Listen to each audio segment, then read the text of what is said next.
नमस्कार साथियों, गौरव ज्ञान धारा में आपका स्वागत है। आज ये कृषि की अपनी अंतिम क्लास है। कृषि के पहले मैं 3 पार्ट डाल चुका हूं और उन 3 पार्ट में बहुत सारी चीजें आपको दे चुका हूं। जो विद्यार्थी सीधी अगर ये क्लास देख रहे हैं, अभी तक उन्होंने कोई क्लास नहीं देखी जो सेकंड ग्रेड की अभी तक डाली है, वो पहले स्टेप बाय स्टेप क्लियर करते हुए आए। सारे पड़ाव क्लियर करने पड़ेंगे आपको। 29 क्लास पहले डाल चुका हूँ, आज ये 30वीं क्लास है और 30 क्लास में काफी सारी geography with concept with trick सभी तरीकों से पूरी करवाने की कोशिश की है और काफी हद तक उसमें सफल भी हुए। विद्यार्थी पहली जो क्लास डाली थी उसको लगभग 2.25 लाख विद्यार्थी देख चुके हैं और उसके बाद कंटिन्यू विद्यार्थी जुड़े हुए हैं और लगातार देख रहे हैं क्लासेस।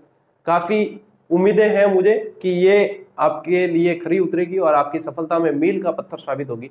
बस आपका समर्पण चाहिए और आपकी नियमितता होनी चाहिए। मैं मेरी तरफ से कोई भी कमी छोड़ने वाला नहीं हूं।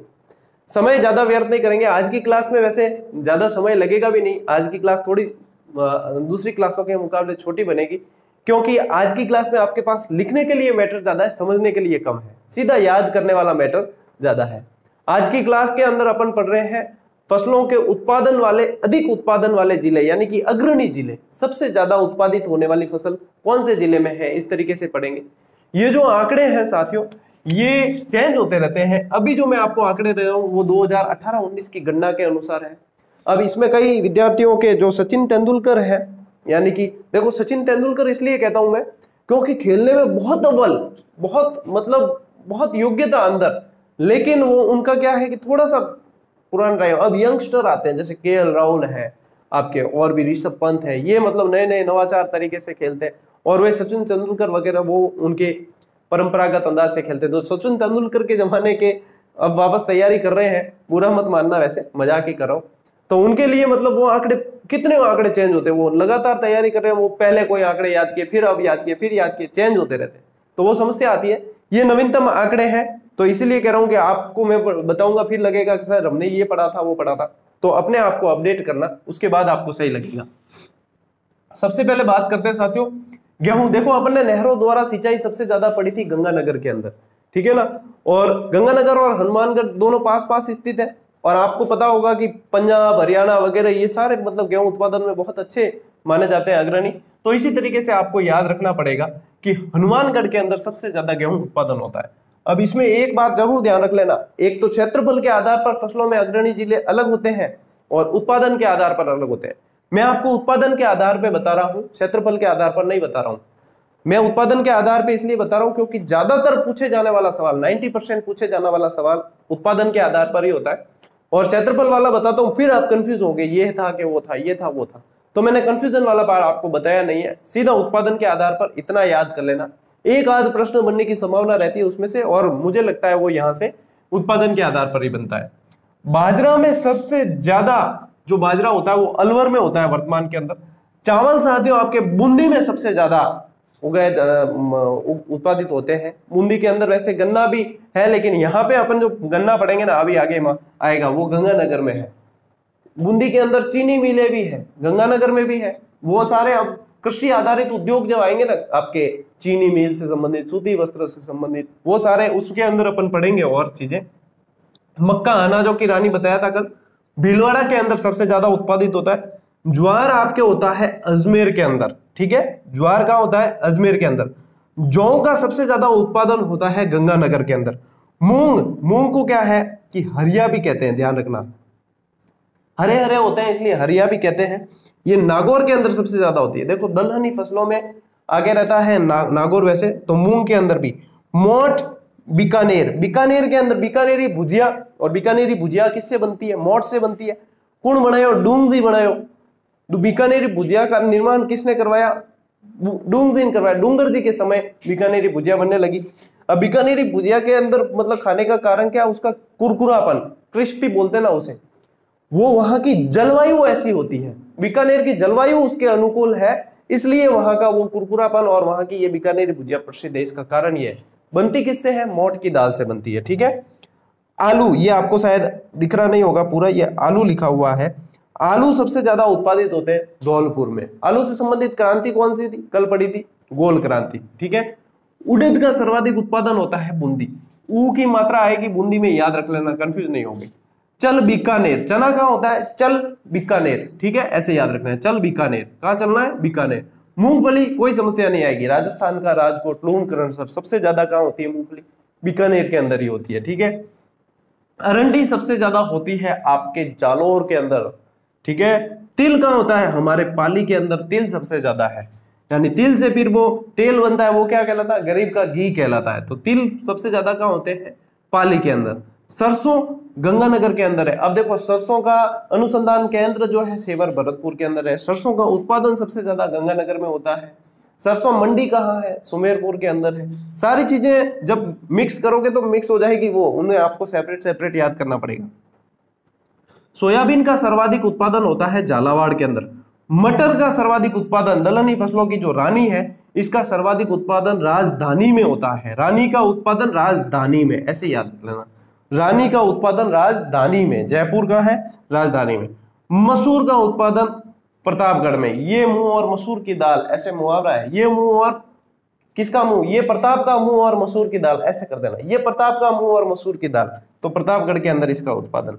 इसबगोल का उत्पादन सर्वाधिक बाड़मेर में होता है। पहले इसके अंदर हम जालोर पढ़ते थे, अब बाड़मेर पढ़ते हैं। सचिन तेंदुलकर को जितने हैं ना, वो सब ये जालोर याद होगा इसका, लेकिन अब जो है इसका उत्पादन बाड़मेर के अंदर। घोड़ा जीरा कहते हैं, सबसे ज्यादा प्रश्न इसबगोल से बनता है तो घोड़ा जीरा नाम से बनता है, ठीक है ना। अलसी, अलसी का उत्पादन प्रतापगढ़ में ज्यादा होता है। तारामीरा का उत्पादन भी जयपुर के अंदर, राजधानी के अंदर। तारा कहाँ रहती है, जयपुर में रहती है। ये तारा और मीरा जयपुर रहती है, ऐसे याद करना। सूरजमुखी का उत्पादन गंगानगर में ज्यादा। गन्ना फिर गंगानगर में ज्यादा। कपास हनुमानगढ़ में ज्यादा होता है। कपास कहाँ होता है, हनुमानगढ़ में ज्यादा होता है। मिर्च का सवाई माधोपुर में होता है। अब मिर्च मंडी अपन ने पढ़ी थी टोंक के अंदर। मिर्च का उत्पादन सबसे ज्यादा सवाई माधोपुर के अंदर। अदरक, अदरक का उत्पादन उदयपुर के अंदर। अदरक लिखते हैं तो ऐसे लिखते हैं, और अपन पूरा लिखना ही नहीं, द ऐसे लिखते हैं ना, तो अ में से ये अपन ने हटा दिया, ये वाला हटा दिया, समझ लो, ठीक है, ये हटा दिया, फिर यहां से उदयपुर आ जाएगा, ठीक है, कोई समस्या नहीं होगी। हल्दी का सर्वाधिक उत्पादन आपके बूंदी में होता है। पहले पढ़ते थे झाडोल, ठीक है ना, अब पढ़ते हैं बूंदी, बदलते रहते हैं आंकड़े। धनिया का उत्पादन झालावाड़ में होता है, जबकि धनिया मंडी रामगंज के अंदर है, कल बताया था। जीरा का सर्वाधिक उत्पादन जोधपुर के अंदर होता है। तंबाकू का सर्वाधिक उत्पादन जालोर के अंदर होता है। तंबाकू का उत्पादन जालोर के अंदर होता है। ये इस तरीके से, मतलब ये उत्पादन वाले भी आपको, ये तो आपको एक तरह से देखो, मैंने किसी किसी में कोई ट्रिक बताई है आपको याद करने की, लेकिन ये आपको वही पैटर्न है याद करने का। जैसे पढ़ते हो तो फिर हाथ रखकर, और फिर ये एक बार जैसे याद हो जाएगी, 2-4 बार, हर एक दिन छोड़ के एक दिन इसको रिवाइज करते रहना। इन चीजों को बार बार पढ़ते रहना कि याद हुआ कि नहीं हुआ, याद हुआ कि नहीं हुआ, कि गन्ना कहाँ पड़ा था अपन ने, गंगानगर के अंदर, इस तरीके से। उड़द कहाँ पड़ा था, बूंदी के अंदर। फिर वो हाथ रख के ऐसे पढ़ोगे ना, तो वो धीरे धीरे चीजें याद होने लगेगी, याद हो जाएगी एक बार, उसके बाद समस्या नहीं होगी। फिर इसको कंठस्थ करने के लिए, और ये आपकी स्मृति पटल पे हमेशा बनी रहे, इसके लिए आप अपने दोस्तों से जो भी तैयारी करते हैं साथ में, उनसे डिस्कस करें। बहुत जरूरी है डिस्कशन, उनसे डिस्कस करें, और उसके अकॉर्डिंग फिर बाद में आपकी धीरे धीरे देखना कि बहुत अच्छी तैयारी हो जाएगी। 2-4 दिन में मैं आपको सेकंड ग्रेड के रणनीति एक बना के डालने वाला हूँ। अब व्यवस्थित, अब से किस तरीके से पढ़ना है, कितना पढ़ना है, किस टाइम टेबल से पढ़ना है, क्या क्या बातें ध्यान में रखनी है, क्या नहीं करनी है, किससे मतलब तैयारी। वो आप देखते हैं ना कि ये टॉपर हुआ तो कैसे हुआ, इसके पीछे क्या चीज थी, इनके अच्छे नंबर थे तो कैसे थे, क्या चीज थी, वो चीज मैं आपको 2-4 दिन में कोशिश करूंगा बनाकर दे दूं, और उसको फॉलो जरूर करना। उसके अकॉर्डिंग आपकी तैयारी बहुत शानदार हो जाएगी, ऐसा मेरा विश्वास है। अब आप एक बार इसका स्क्रीनशॉट ले लो और इसको नोट कर लेना, फिर अपन आगे बढ़ते हैं।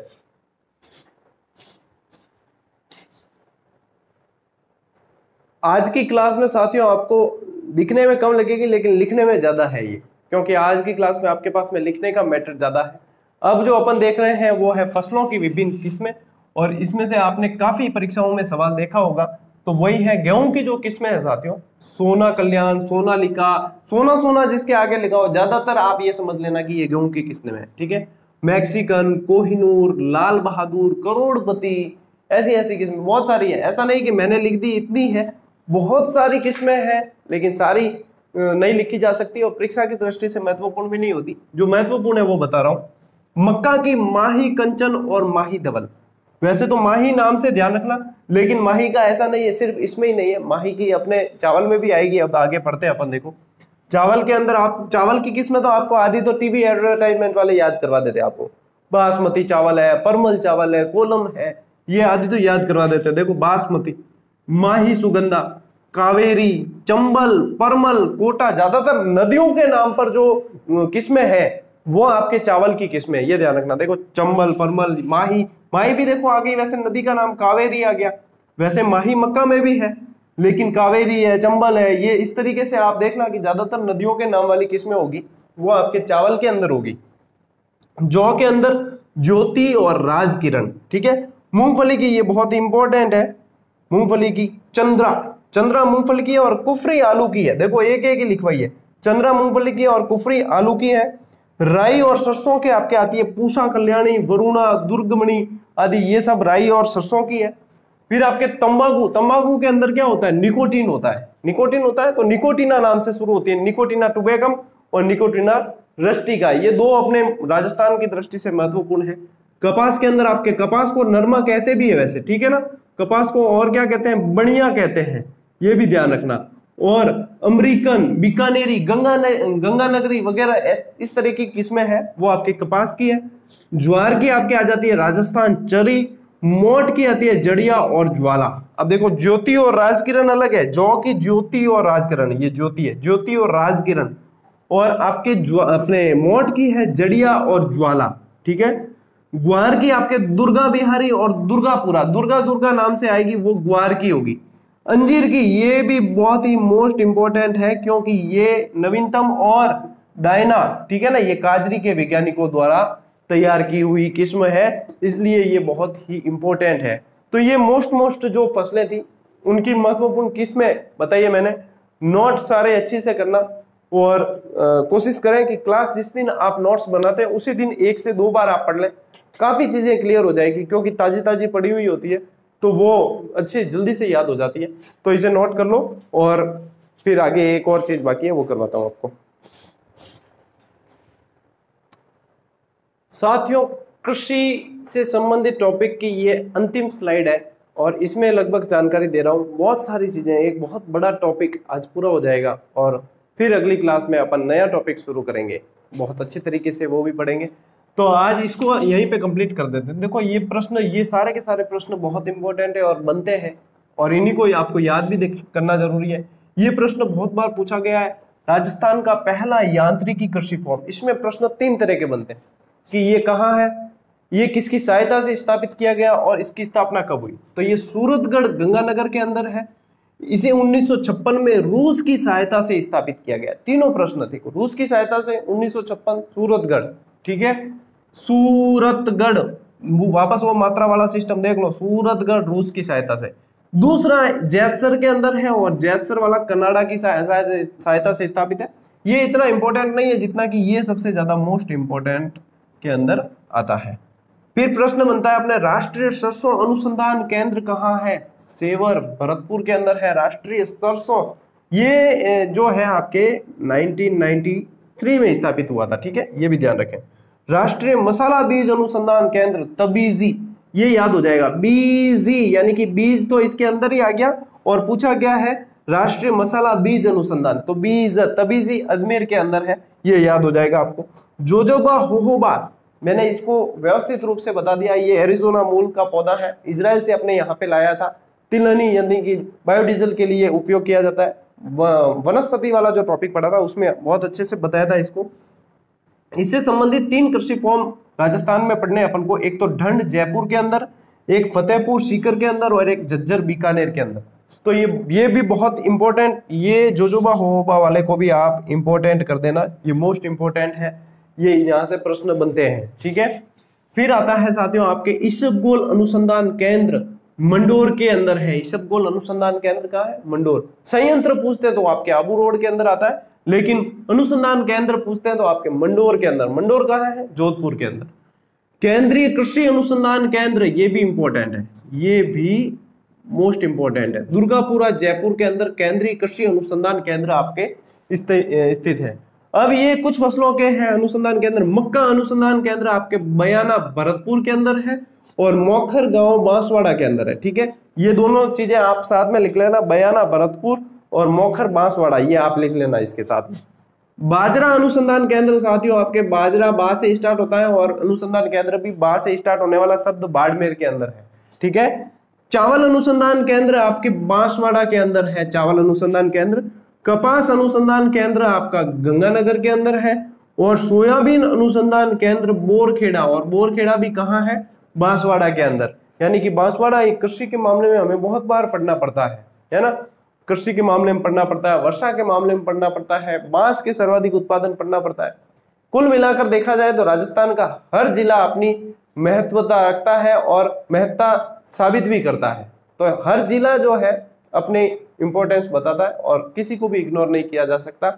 ये उदाहरण इसलिए दिया है ताकि किसी भी प्रश्न को इग्नोर नहीं किया जा सकता। हालांकि मैंने इंपॉर्टेंट बताए हैं, लेकिन परीक्षा के पेपर में आने के बाद हर प्रश्न इंपॉर्टेंट बन जाता है और परीक्षा पेपर में नहीं आया तब तक हमें कोई भी इंपॉर्टेंट नहीं लगता है ना। तो इसीलिए किसी को भी इग्नोर नहीं किया जा सकता, सभी पर ध्यान देना है। और इसी के साथ में साथियों अपना कृषि वाला टॉपिक पूरा हुआ। आज क्लास का टाइमिंग आपको कम लग रहा होगा, लेकिन जब लिखने बैठोगे ना तब लगेगा कि ये तो क्लास उससे भी लंबी हो गई वैसे देखा जाए तो ऐसे ही चलता रहता है। अब अगली क्लास के लिए जल्दी अपन मिलते हैं अगली क्लास में, तब तक के लिए साथियों राम राम, जय हिंद।